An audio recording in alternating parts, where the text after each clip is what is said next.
हरे कृष्णा सज्जनों, मेरा नाम साधना है और मैं उत्तराखंड के केदार घाटी से हूँ। सज्जनों, मैं अपने साथ हुई भगवान की लीलाओं का अनुभव आपके साथ साझा करती हूँ।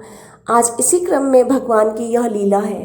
मैंने ये अनुभव किया है हमेशा, जब भगवान मेरे से रुष्ट होते हैं, जैसे नाराज़ हैं, तो वो दर्शन नहीं देते। फिर उन दिनों नाराज़गी व्यक्त करते हैं तो कोई से भी देवी देवता नहीं आएंगे दर्शन के लिए, लेकिन गाय माता हमेशा से दर्शन देती है। चाहे वो भगवान कितने भी नाराज़ हो, वो आएंगी ज़रूर। उनका दर्शन कभी बंद नहीं होता और भैरव बाबा का भी नहीं। कुत्ता और गाय हमेशा से मुझे दर्शन देते हैं, चाहे भगवान कितने ही रुष्ट हो जाएं।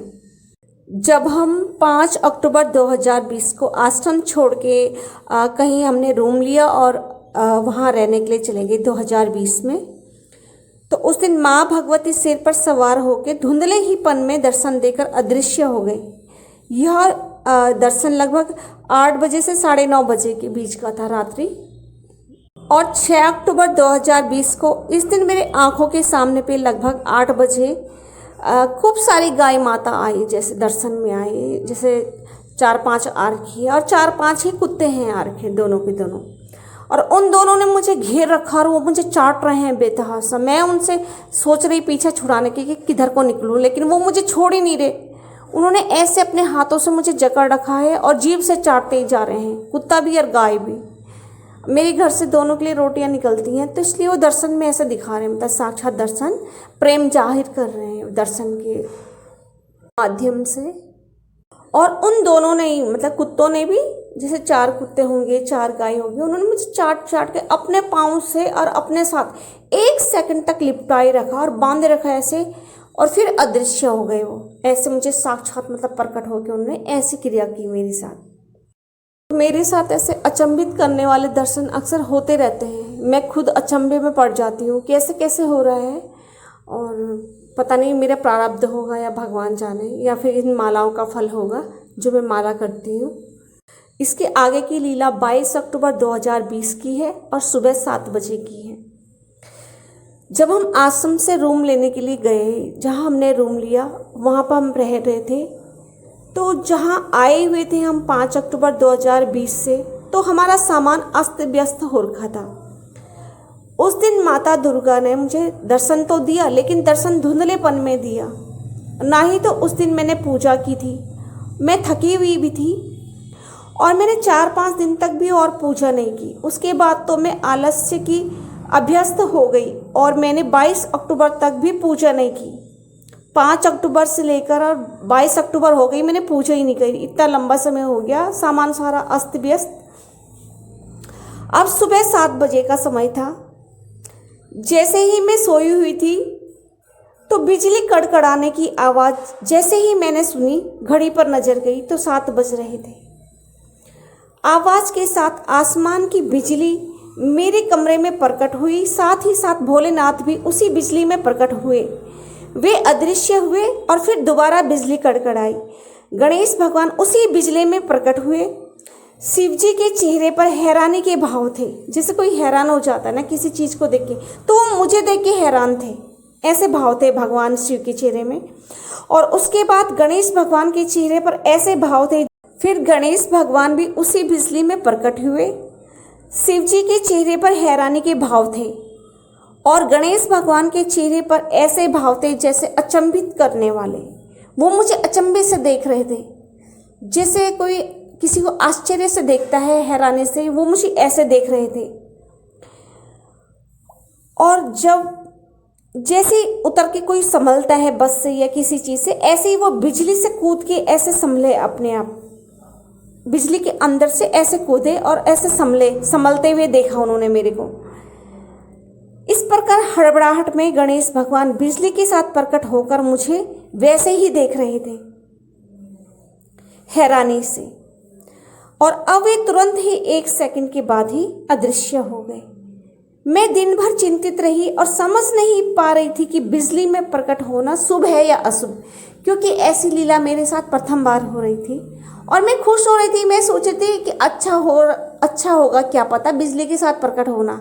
और पूजा मेरी इतने दिन से बंद है, 5 अक्टूबर से लेकर 22 अक्टूबर तक मेरी पूजा बंद है सामान के अस्त व्यस्तता के कारण। और मैं सोच रही कि पता नहीं क्या पता अच्छा होता होगा, ये बिजली के साथ प्रकट हुए हैं।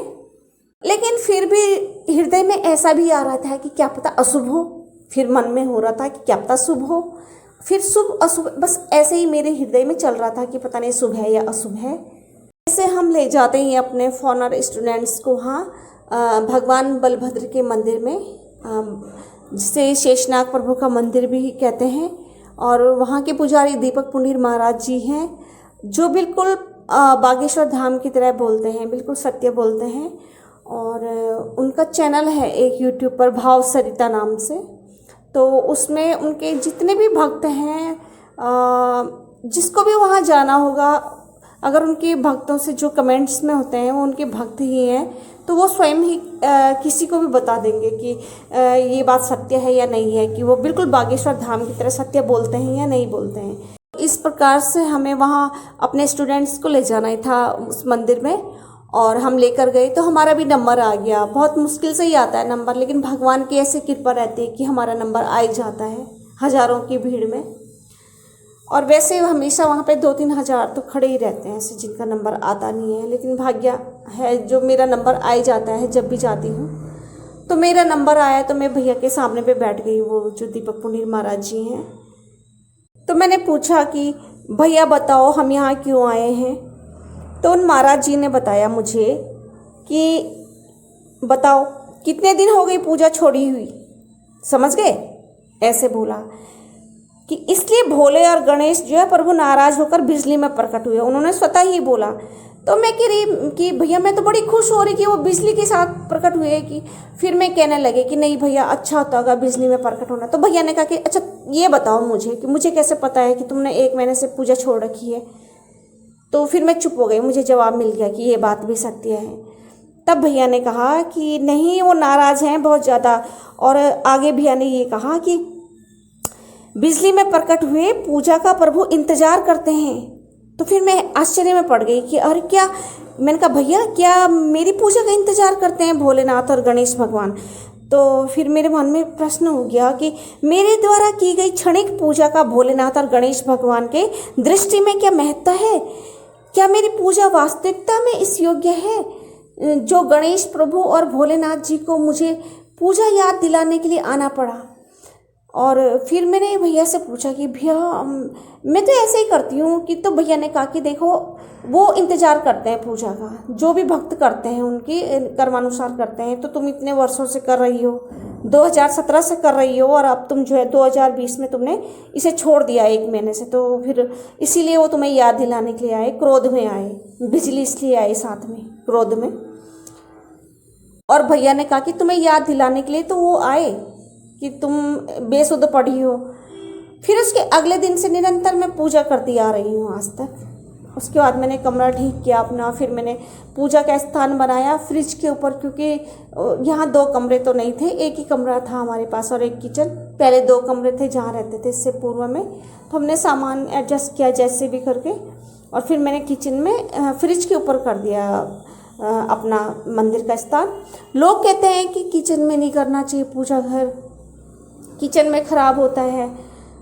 अब पता नहीं भगवान जाने, मैंने तो इतने वर्षों से जो है मैंने किचन में ही करी। फिर पूजा मैंने 3 वर्ष तो रहे ही हम उस मकान में, और 3 वर्षों तक लगातार मैंने उस किचन में उस फ्रिज के ऊपर ही पूजा की। इसमें मैं फ़ोटो भी डालूंगी वहाँ का, किचन की, इसका पूजा घर का अपना जो ये मैंने फ्रिज के ऊपर बनाया था।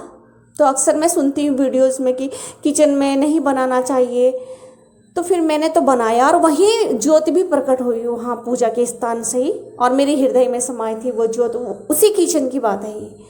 तो ऐसा कुछ नहीं है, भगवान भाव के भूखे होते हैं, ये सब चीज़ें नहीं होती है कि किचन में नहीं बनाओ, पूजा के नियमावली ये है वो है, ऐसा कुछ भी नहीं है सज्जनों। हृदय से करो, भगवान को हृदय से भजो, और चाहे क्षणिक पूजा हो चाहे विस्तृत पूजा हो, लेकिन भाव से हो, भगवान बिल्कुल ही रिझते हैं। तो इस प्रकार से भगवान अनेक लीलाएं करते हैं हमारे साथ। और सज्जनों, माला जाप के साथ साथ जो है गाय और कुत्तों की सेवा अवश्य कीजिएगा, भगवान अवश्य आपके पास जो है पहले तो आते ही होंगे, क्योंकि सब नहीं बताते हैं और इस तरह की लीलाएं, लेकिन मैं तो नहीं बताना चाहती थी। फ़ोन पे भी मैं अपनी माता जी से और अपने भाई से ही बोलती हूँ, बस उन्हें ही कहती हूँ कि मेरे साथ ऐसा हुआ, कान्हा जी ने वैसा किया वैसा किया, अन्यथा मैं भी कभी किसी से नहीं कहती, कभी भी नहीं। और बस अपनी माता से बताती हूँ, अपने भाई से बताती हूँ लीलाएं, और स्वामी जी से, और किसी से भी नहीं। और मैं बिल्कुल भी ये जग जाहिर नहीं करना चाहती थी, क्योंकि कई महाराज जी कहते हैं ना, जैसे लीलाएं जो बोलते हैं तो कहते हैं देखो बाजारीकरण कर दिया है, या फिर इन्होंने अपने प्रेम का ढिंढोरा पीट दिया है, इस तरह से।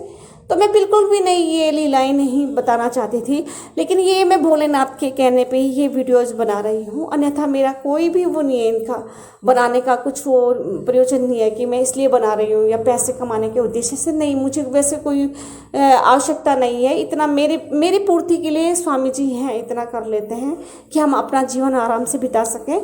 और ऐसी कोई भूख भी नहीं है मुझे पैसे की, क्योंकि हमें इतने संपन्नता से भी नहीं जीना, इतना हाई फाई, हमें तो बस यही है कि अपना जीवन चल रहा है क्षणिक, उसमें हम खुश हैं इसमें, क्योंकि भगवान तो झोपड़ी में ही आ रहे हैं, तो मैं महलों का क्या करूँगी, मैं वैसे ही खुश हूँ। तो मेरे को कोई पैसे कमाने की कोई भूख नहीं है, और मेरे को इसका तो मुझे दुख लग रहा है कि मालाएं कम हो रही है, लेकिन क्या करें, मैं भोलेनाथ की ही बात का वो कर रही हूँ, मान रखते हुए मैं भोलेनाथ का ही वो कर रही हूँ, कहना मान की वीडियो बना रही हूँ, नहीं तो कोई प्रयोजन नहीं है मेरा इसका बनाने का। तो सज्जनों, आप माला कीजिएगा, गाय और कुत्ते की सेवा कीजिएगा, प्रभु आपको अवश्य प्राप्त होंगे। हरे कृष्णा, हरि बोल, जय श्री राधे।